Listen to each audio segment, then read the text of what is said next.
Morning, everyone. Morning. This is day 17 of the Trump-Republican shutdown, and the House and Senate Democratic position remains the same.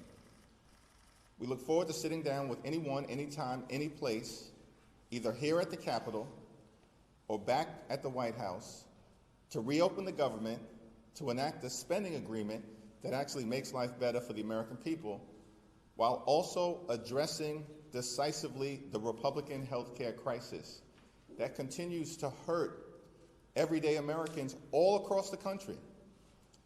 Every day that goes by, there are people throughout America receiving notices that their health care premiums, copays, and deductibles are about to skyrocket. In the district in upstate New York, the North Country, currently represented by Elise Stefanik, there are couples who currently pay about $2,000 per year for their health insurance premiums because they benefit from Affordable Care Act tax credits. When those credits go away, that same couple will now pay more than $20,000 a year. They cannot afford that. These are working class Americans living paycheck to paycheck, struggling to get by, can barely survive, yet alone thrive. In this country, and this is the wealthiest country in the history of the world. So House and Senate Democrats are going to continue to hold firm as it relates to a basic common sense position that when we enact spending bills, we should be helping the American people, not hurting them. And so we will not support a partisan Republican spending bill that continues to gut the health care of the American people. But we will continue to extend that offer to our Republican colleagues and to President Trump and members of his administration. Let's sit down in good faith to reopen the government, to stand by our hardworking federal employees, to enact a spending bill that actually improves the quality of life of the American people, and to address the health care crisis that Republicans have created, devastating people all across the country, including in rural America, in black and brown communities all throughout America, in urban America, in the heartland of America, and in small town America. Questions? There you go. Thank you. It's looking increasingly unlikely that the shutdown will end before the end of the month, and some members of your conference have said that they'll forego paychecks at the end of the month during the shutdown. Are you going to make the same commitment now that it's getting closer? We have a caucus meeting later on today. I think that's going to be one of the issues that we'll discuss. Leader. You are demanding that Grijalva be sworn in this afternoon. If she is not, what are you planning on doing, and are you going to be there for the profile? All options are on the table with respect to Representative-elect Adelita Grijalva. It's shameful that she has not been sworn in because Speaker Johnson and House Republicans apparently want to continue to hide the Jeffrey Epstein files from the American people. This has gone on now for weeks. And so it's my expectation that if she is not sworn in today, during the pro forma session today, as the Arizona Attorney General has made clear, expect swift and decisive legal action. Following up on Grijalva, did you hear back from the Speaker in response to the letter that you sent him yesterday? I have not heard back from the Speaker yet, but House Republicans and Senate Republicans have gone radio silent since the Oval Office meeting that took place about 3 weeks ago because they have no defensible position. Their position is we want to continue to benefit the wealthy, the well-off, and the well-connected, and promote the lifestyles of the rich and shameless. That's the Republican position. That's what they did with their one big ugly bill. Largest cut to Medicaid in American history, devastating people across the country, ripping food from the mouths of children, and they did all of that so they could reward their billionaire donors with massive permanent tax breaks. And now with the Affordable Care Act tax credits expiring, they have zero interest in spending a dime to help out working class Americans. By the way, same group of people that found $20 billion, matched by another $20 billion, that the American taxpayers will be on the hook for $40 billion in total to bail out Argentina and they can't find a dime to protect the health care of the American people? This is extraordinary stuff. And no word from the Speaker about any of it, because they just continue, unfortunately, to be rubber stamps for Donald Trump's extreme agenda.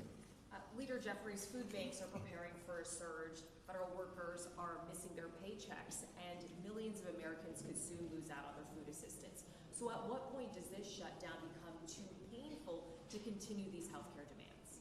Well, we need to reopen the government, and we need to reopen the government now. Part of the problem is that House Republicans are nowhere to be found. Literally have been on vacation for 3 consecutive weeks, have canceled votes for 3 consecutive weeks. They are in the Legislative Witness Protection Program. No one can find them here in the Capitol, and no one can find them in their districts. They're not holding town hall meetings. They're not visiting federal employees. They're not engaging with their constituents. They've been on vacation for 3 weeks, House Republican, in the middle of a shutdown.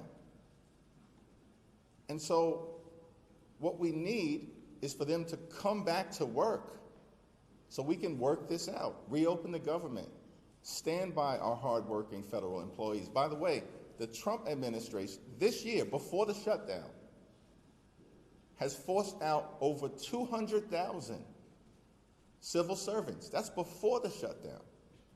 So they've already been targeting viciously and maliciously federal civil servants, undermining the ability to provide services to taxpayers in an effective and an efficient way. And so cruelty has been the point for this administration. We know this because the OMB director said his goal was to traumatize federal workers and thereby traumatize the American people. That's their words. Paul? Do you have any information or update or anything about this bizarre happenings with flags and maybe one flag and a swastika and now potentially more flags? Has anybody given you any information about that? We've not gotten any information specifically from the Speaker or from House Republican leadership, although it is a matter of deep concern. Like, we've already seen a rise in political violence and hatred in America. And then you've got swastikas apparently appearing in the offices of Republican members of Congress. You've got young Republicans engaging in the most anti-Semitic and racist speech possible. Like, this is apparently who many of these people are. They are ripping the sheets off in plain view of the American people. Their words, their actions, revealing themselves in so many different ways. And then you got Caroline Leavitt, who's sick, she's out of control. And I'm not sure whether she's just demented, ignorant, a stone cold liar, or all of the above. But the notion that an official White House spokesperson would say that the Democratic Party consists of terrorists, violent criminals, and undocumented immigrants. This makes no sense. That this is what the American people are getting from the Trump administration in the middle of a shutdown. So their actions continue to speak for themselves, which is why they're on the wrong side of public sentiment. Question on the Leader Jeffries. Thanks. Yeah. Thank you. Do you have any comment on the New York City mayoral debate yesterday and how long you're still waiting to endorse the arm? Yeah, I haven't gotten a chance to review it. I do expect to speak to the Democratic nominee, Zoran, at some point before early voting. Mr. Leader. President Trump has said he's canceled the Gateway project. He's going to be prepared to slash welfare benefits in his latest comment. Is that even legal, what he's proposing to do, and does that make it harder to resolve the shutdown? You know, we're going to continue to stand up for the American people. Cancel the cuts, lower the costs, save health care. We've made that position very clear from the beginning, and we're not moving. We're not going to bend. We're not going to break, because it's the health care of the American people that's at stake. And all of these efforts to try to intimidate Democratic members of the House and the Senate are not going to work, because we are on the side of the American people. And much of the action that the Trump administration is taking, of course, is unlawful and illegal. as a federal judge in Northern California found with respect to the dismissals of about 4,000 or so federal employees. That was found to be unlawful.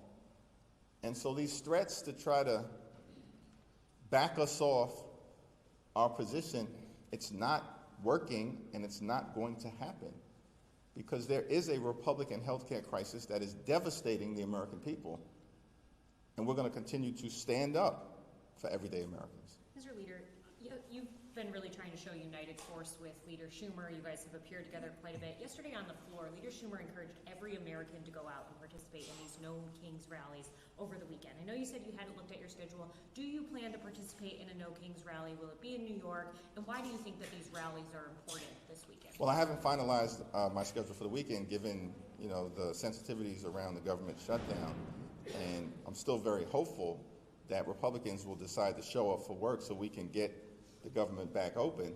But I support the right of every single American to participate in the rallies that are going to take place this week. And showing up to express dissent against an out-of-control administration, that's as American as motherhood, baseball, and apple pie. That's the First Amendment. And the notion that this unhinged White House spokesperson would suggest that that's hateful. That's not hateful. What's hateful is what happened on January 6th.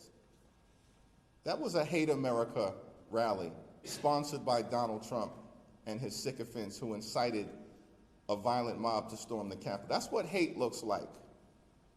What you'll see this weekend is what patriotism looks like. People showing up to express opposition to the extremism that Donald Trump has been unleashing on the American people, and Donald Trump's failures, the Republican failure to keep their core promise. Because you know what their core promise was last year? They were going to lower the high cost of living. They haven't lowered the high cost of living. Costs haven't gone down on day one as they promised. They lied to the American people. Costs have gone up. Inflation has gone up. Grocery prices out of control. Housing costs out of control. Electricity bills skyrocketing. And now, because Republicans refuse to extend the Affordable Care Act tax credits for working class Americans, middle class Americans, and everyday Americans, health insurance premiums are about to blow through the roof, bankrupt people, and prevent them from being able to see a doctor when they need one. Thank you, everyone.